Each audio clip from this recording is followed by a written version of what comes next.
This is your lecture on heart failure drugs.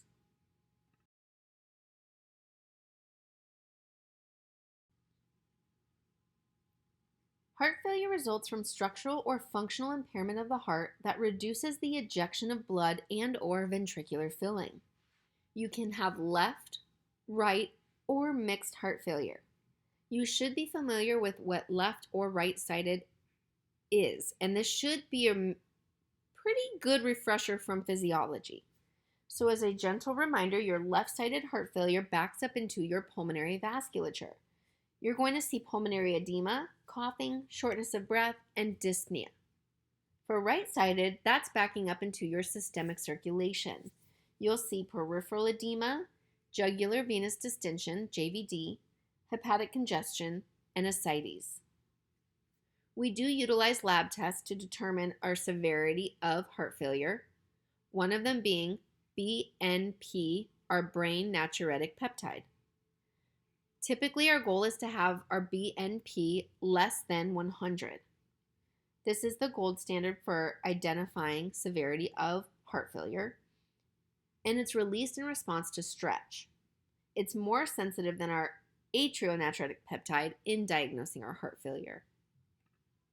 And just to clarify, a positive BNP or elevated BNP doesn't mean that the patient is in heart failure. It just means there is some sort of fluid overload.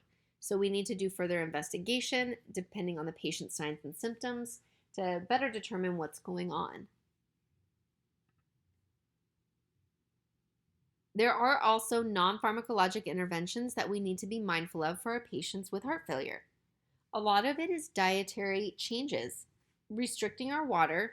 Sometimes we have to put our patients on fluid restrictions, and that is a challenging aspect for patients because it can also be not just their oral fluid, but their IV fluid as well. So if your patient is getting any sort of antibiotics IV, we have to take that into consideration to determine how much fluid we can give them. We also want to restrict our sodium, so no more than 2 milligrams of sodium per day.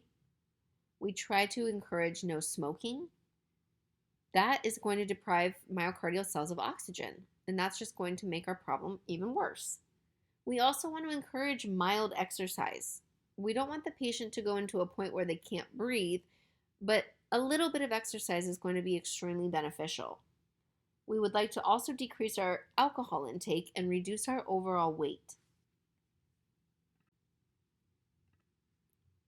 ACE inhibitors were discussed in the antihypertensive lecture. We are going to cover the exact drug, but for the mechanism and any in-depth information about ACEIs, please review the antihypertensive lecture. Our prototype drug managing heart failure is lisinopril or Prenavil Zestril. It is a pregnancy category C in our first trimester and category D in the second and third trimester. You still have the same risk of a dry cough, and we need to monitor our potassium levels. We also discussed our ARBs in the antihypertensive lecture. Please review that for more in-depth information. Our prototype drug is valsartan or Diovan. This is a pregnancy category D and same principles, unlikely to cause a cough like our ACEIs or significant hyperkalemia. Our next category of drugs, phosphodiesterase inhibitors. These are going to inhibit the enzyme phosphodiesterase to increase in cyclic adenosine monophosphate or CAMP. This is very effective in our patients with heart failure due to positive inotropic effects and vasodilation. These are also known as our inodilators. When we inhibit phosphodiesterase, we have more calcium that's available, leading to a more effective contraction of our myocardial muscle. By this increase in our force of contraction, which is positive inotropy, the increase in calcium is brought back to our storage sites at a faster rate, so the more relaxed cardiac muscle increases the compliance. So for this category, we'll utilize for heart failure. Contraindications are for severe aortic or pulmonary valvular disease and heart failure from diastolic dysfunction. Adverse effects, dysrhythmias, hypotension, angina, hypokalemia, tremors, elevated liver enzymes, and thrombocytopenia. We need to be mindful of hypotension due to the vasodilatory effects. If that happens, we would stop the infusion or lower it, and if the patient became very hypotensive, we would have to stop the infusion and start a vasopressor. We need to be mindful if diuretics are being co-administered due to the risk of hypovolemia. Our drug profile is milrinone or Primacor, and this drug is only available IV. Our next category of drug, our cardiac glycosides, are going to increase myocardial contractility through positive inotrope effects due to inhibition of the sodium-potassium adenosine triphosphate pump. Cellular sodium and calcium will then increase to improve our myocardial contractility. There's also an enhancement in cholinergic stimulation through the vagus nerve. This then increases our diastolic filling in between our heartbeats. There's also a change in electrical conduction of the heart, which is negative chronotropy, to decrease the rate of electrical conduction through prolongation of the refractory period. That would be negative dromotrope. The heart then remains in a state of depolarization longer to reduce our heart rate and improve cardiac efficiency. We utilize our cardiac glycosides for systolic heart failure and atrial fibrillation. It's contraindicated in anybody with second and third degree heart block, ventricular fibrillation, and heart failure from diastolic dysfunction. There is a very high risk of toxicity, so we need to be very mindful that with our cardiac glycosides, there's a very narrow therapeutic index from 0.5 to 2 nanograms per milliliter, and that is something you should know.